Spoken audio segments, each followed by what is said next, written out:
Hey, salut les petits chilos, comment ça va? Bah écoutez, moi, ça va pas trop mal. Et écoutez, on se retrouve aujourd'hui pour une nouvelle vidéo malaise. Malaise LinkedIn, voilà, ça faisait longtemps.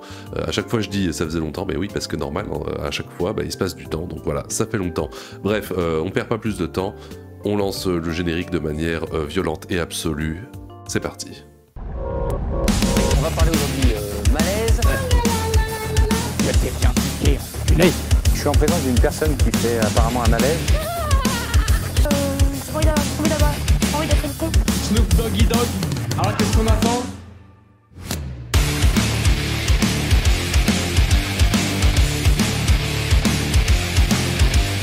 Allez, on commence tout de suite. Oui, alors petit disclaimer, j'ai perdu mon bonnet, je suis en train de préparer mon déménagement, n'est-ce pas, et voilà, donc mon bonnet de Rodolphe est parti dans les cartons, tout comme mon éclairage et tout ce qui va avec, donc voilà, vous m'excuserez, du coup ça fait que je prends la lumière en pleine gueule, du coup ça, vous êtes obligé de me voir un peu mieux, je suis désolé, mais promis, la prochaine fois je me cacherai un peu plus pour vous éviter de vomir. Donc voilà, aujourd'hui c'est un post LinkedIn et une vidéo Pôle emploi, donc voilà, je vous ai préparé vraiment quelque chose de génial. Alors déjà, je mets le cache pour anonymiser la personne. Je vous propose de lire ce post d'un RH, voilà, parce qu'on adore les RH, surtout quand ils nous racontent des choses. C'est parti.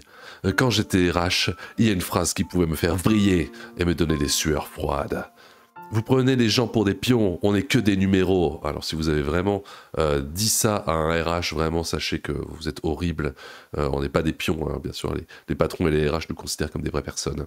Et nous adorent. Cette phrase, elle touche à mes valeurs. C'est pour cela que je me suis toujours senti attaqué. Respect, écoute, humilité sont 3 mots du dictionnaire. Après 6 mois de présence, je connaissais les 400 prénoms de mes collaborateurs. Oui, les fameux collaborateurs. Sachant que voilà, en 40, c'était pas bien les collaborateurs. Aujourd'hui, c'est superbe. Alors se prendre cette phrase en pleine face, c'est dur. Au fond, je sais qu'elle n'était pas prononcée contre moi, si probablement, mais contre la fonction que je représentais dans l'entreprise. Oui, également, être RH, c'est concilier le social et l'économique, mais surtout l'économique. Et ce dernier point nous oblige parfois à prendre des décisions difficiles et à être exposé à la critique. Oui, tout à fait, comme tout travail finalement. Bien qu'on aimerait filer 10% à tout le monde au NAO, qu'est-ce que c'est NAO? Est-ce que c'est les New Agency Organization? Est-ce que c'est... Voilà, moi je sais pas. Pourtant j'ai travaillé en entreprise très longtemps, mais voilà, c'est peut-être un néo-terme, n'est-ce pas? Évidemment qu'on aspire à davantage de flexibilité. Forcément, on recherche l'équilibre pro-perso. Hélas, ce n'est pas toujours possible. Ah oui, c'est très dur la vie. Avec recul, je me dis que c'est une bonne chose quand les gens arrivent à sortir ce qu'ils ont sur le cœur, même si c'est désagréable. Ne pas réagir et garder une posture d'ouverture est la clé pour aller au-delà du conflit potentiel. Oui, il faut fuir le conflit. Je ne cherche pas le conflit, je ne veux pas me battre. Donc voilà, c'est là où on arrive au petit passage rigolo, parce que, bon, ce qu'il raconte, c'est bien mignon, mais ce qu'on aime, c'est les illustrations. Nous, ce qu'on aime, c'est les images. On est en Touquet 23, le texte, ça ne vaut plus rien. Maintenant, ce qu'on veut, c'est des images. Donc, voilà. Je termine, bien sûr. Questionner pour comprendre les vrais besoins. Écouter sans juger et ne pas réagir aux provocations, bien sûr. Donner des réponses claires et tenir sa parole si on s'est engagé. Alors non, les RH ne vous prennent pas pour des pions, ils subissent juste la difficulté d'un métier aux nombreuses injonctions paradoxales, oui, parce que organiser le goûter de fin d'année ou le pot de départ pour le départ de Géraldine qui part à la retraite, voilà, c'est pas évident. Et vous, c'est quoi la phrase qui peut vous mettre hors de vous? Après voilà, quand on me demandait n'importe quelle tâche, ça me mettait un peu hors de moi aussi. Le monde du travail, c'est pas évident. Donc voilà, moi en tout cas, ça me donne envie de jouer avec mon petit tapis vert, mon petit tapis de Casino Eco Plus, avec mes petits pions tout fins. Voilà. Après, je vois pas trop le rapport entre le casino. Ah, peut-être parce que les pions, voilà, il y a peut-être l'analogie du pion. Je pense que c'est ça qu'il a voulu nous dire. Bref, en tout cas, bravo à lui, c'est génial. Qu'est-ce que vous en avez pensé? Moi, je trouve qu'il a raison. Voilà, on n'est pas des pions. Vive les RH. et vive le travail. Voilà, on continue. Attendez, je fais un peu de bordel. Ah non merde, putain mais quel boomer, j'ai pas cliqué sur le bon écran. Je trouvais que voilà, cette petite vidéo correspondrait bien. Voilà, on est dans le thème du travail, on est dans le thème de l'esclavage, on est dans un thème qui nous plaît, voilà. Écoutez, j'ai Triton qui m'a proposé cette vidéo. Eh bien écoute Triton, je vais regarder, je l'ai pas regardé encore, écoute, voilà, c'était le week-end, je suis un homme très occupé, hein, n'est-ce pas? Donc voilà, Agence France Presse qui nous dit pour déceler un savoir-être au-delà des seules compétences, Pôle emploi propose en Auvergne-Rhône-Alpes de danser avec son futur employeur. Reportage à Bron, près de Lyon. Voilà, bravo, merci les Lyonnais, c'est génial ce que vous faites pour le monde du travail. Oui, parce que moi j'avais entendu dire, en fait les compétences, ce qui est vrai d'ailleurs, les compétences, bah, ça s'acquiert. Voilà, je veux dire, n'importe qui a jamais bossé dans un bureau derrière un Excel, même s'il a jamais fait ça de sa vie, bah voilà, tu le laisses un mois faire ça, bah il sait faire. Le savoir-être, c'est quand même très différent, puisque au final, genre être cool, ou être ponctuel, ou être quelqu'un d'assidu, ou être... Voilà, c'est des choses, ça par contre, un mois après, bah tu peux pas le changer quoi. Voyons voir quel rapport, parce qu'au final, on parle, mais pourquoi? Merci. Oh là là, je vais encore devoir faire la lecture. Après voilà, ça vous fait plaisir, vous adorez ma voix.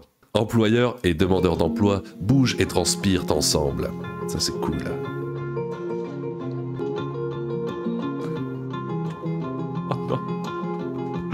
Afin de faciliter les recrutements, une agence Pôle emploi près de Lyon a organisé un atelier de danse. Oh putain, et vous savez ce que c'est? Si vous avez déjà été inscrit à Pôle emploi, moi je l'ai déjà été, et en fait... Des fois, on est obligé de participer à des espèces de pôles, d'ateliers. Voilà, moi j'ai dû participer à l'atelier CV, alors que j'avais déjà eu des tafs avant, mais pendant un temps j'étais au chômage pendant quelques mois, et du coup bah j'ai dû participer à des ateliers de CV. Et genre m'apprenait à faire un CV, mais du coup je me suis retrouvé avec tous les kékés du village qui savaient pas faire de CV, quoi, qui avaient jamais bossé de leur vie. Enfin j'étais au milieu des cassos, quoi. Enfin voilà, respect à eux, respect aux cassos, voilà, je porte aucun jugement. Mais du coup, bah, moi je savais faire un CV, je veux dire, bon, j'ai un master, hein, n'est-ce pas? Master bullshit, mais master quand même. Voilà, j'avais mon petit CV en espagnol, en français, en anglais, parce que voilà, comme vous savez, je suis international. Et voilà, du coup, je me suis retrouvé dans ce genre d'atelier. C'est horrible, mais en plus, la personne qui t'enseigne, enfin qui te donne l'atelier, bon, en général, tu sens qu'ils sont là, ils ont pas l'air plus malins que toi, quoi. Donc c'est ça qui est génial dans ces ateliers. Bref, je parle, mais on s'en branle, continuons. Normalement, un entretien, bon, bah, c'est envoi de CV, réception, entretien en face à face, très formel. Et là, ce qui est intéressant, bah, c'est l'aspect mise en mouvement, danse, anonymat, ne pas savoir qui est qui, ce qui permet de déstresser, d'être plus tranquille, de casser cette pression. Quel enfer! Je crois qu'aujourd'hui, voilà, on a envie de proposer d'autres choses que des entretiens, du recrutement traditionnel, entretien, voilà. On a envie de proposer des choses pour aller déceler des savoir-être qui aujourd'hui quand même, quand on rencontre des employeurs, ils nous disent finalement, moi, les compétences techniques, ils peuvent les...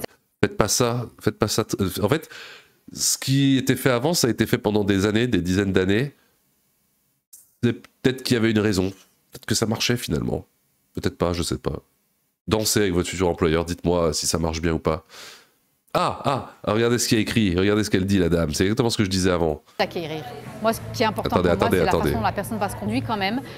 Quand on rencontre des employeurs, ils nous disent finalement, moi, les compétences techniques, ils peuvent les acquérir. Complètement. Moi, ce qui est important pour moi, c'est la façon dont la personne va se comporter. Voilà, ce qui est important pour l'employeur, c'est est-ce que vous dansez bien? Voilà, comment vous dansez quand on est dans un groupe avec Pôle emploi.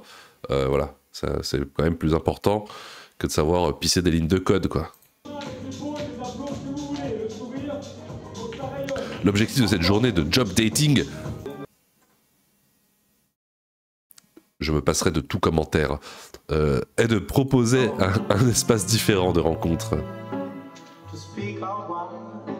Ah bah c'est comme dans un entretien, on est toujours un petit peu stressé, on ne sait pas trop à quoi s'attendre, on ne sait pas qui va être en face de nous, donc c'est aussi un peu se délivrer, se montrer, c'est toujours un peu compliqué. Donc là, en fait, d'avoir eu la possibilité de pouvoir danser, il y a vraiment eu une libération et on respire mieux et puis on se sent mieux aussi.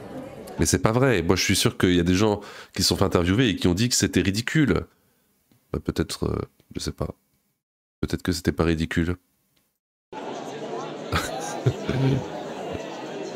Le jeune homme de 23 ans a pu se présenter à un directeur de casting venu chercher de nouvelles silhouettes. Ah oui, mais d'accord, mais si c'est pour ce genre de choses, Effectivement, si c'est pour tourner dans un film où tu dois danser, si c'est pour un casting de Danse avec les stars ou un casting de danse avec ton employeur, là effectivement, je vois l'intérêt de danser avec ton employeur. Si tu danses avec ton employeur pour devenir après, je sais pas, RH, je crois pas qu'il y ait un quelconque intérêt. Bref, moi je ne sais pas, en tout cas, je trouvais ça très intéressant. Merci Pôle emploi. Je vois que voilà, ce sont des initiatives qui font bouger la France, qui font bouger la jeunesse, qui font bouger le monde du travail. Voilà, il y a besoin de dépoussiérer un petit peu tout ça. On est sur la bonne voie. Voilà, n'oublie pas de t'abonner, sinon punaise de lit foudroyante dans la nuit. C'était le chineur de Malaise. Merci, et puis au revoir.